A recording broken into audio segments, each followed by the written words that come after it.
Après avoir reçu l'Esprit Saint, Jésus fait l'expérience de ce temps au désert avec celle de la tentation. Cela soulève d'importantes questions pour chacun d'entre nous. Quelles sont les expériences de désert que j'ai vécues au milieu des épreuves, des tentations et du péché?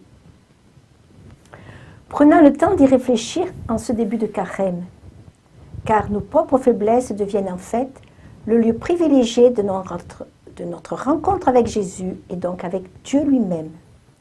Jésus est venu expérimenter notre condition humaine.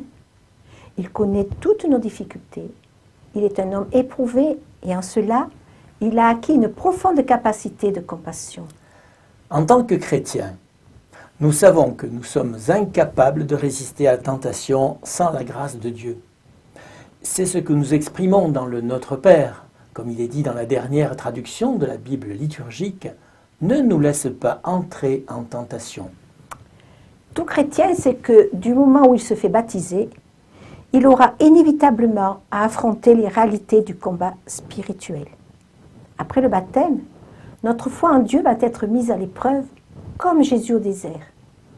Car bien souvent, Satan nous tente de façon sournoise pour nous faire tomber en nous abandonnant à nos besoins physiques, matériels, psychologiques. Et c'est précisément dans cette lutte que nous nous approchons du Christ, que nous prenons conscience de la puissance que nous avons en Christ.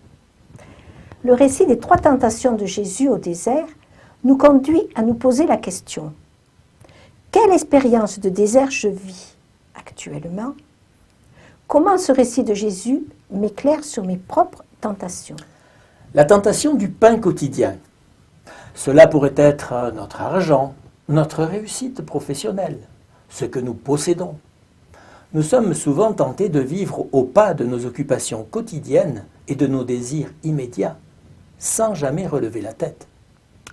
La tentation de la réussite, ce n'est parfois ne plus vivre que pour réussir, réussir à tout prix, courir après son petit succès, briller, agir pour la galerie, jouer un personnage. La tentation du pouvoir, c'est aussi notre ambition de dominer, d'exercer une volonté de puissance. Nous sommes tentés de nous servir au lieu de servir. Ce récit nous fait poser ces questions sur l'abondance, l'apparence, la puissance. Il attire notre vigilance sur le fait que si nous sommes trop dépendants de choses matérielles et non du Seigneur, nous tombons dans le piège du tentateur.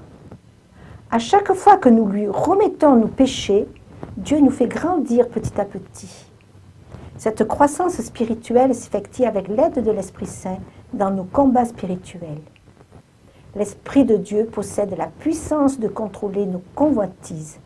Cependant, l'exercice de cette puissance en nous ne se fait pas sans notre permission et notre collaboration.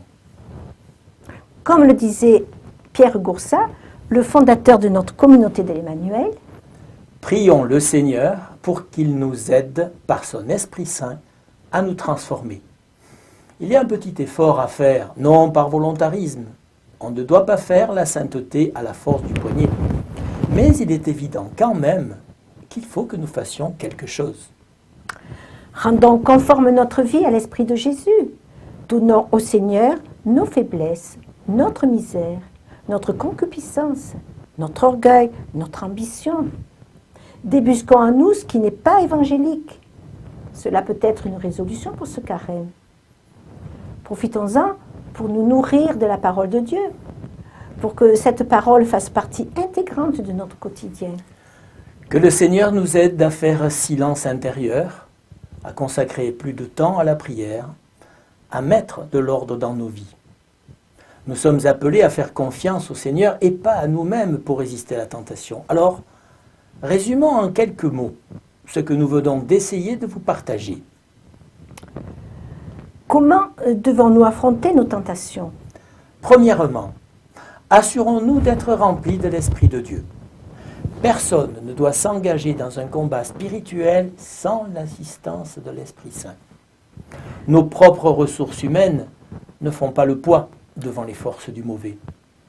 Deuxièmement, Soyons conscients de l'influence de la chair et sachons la discipliner.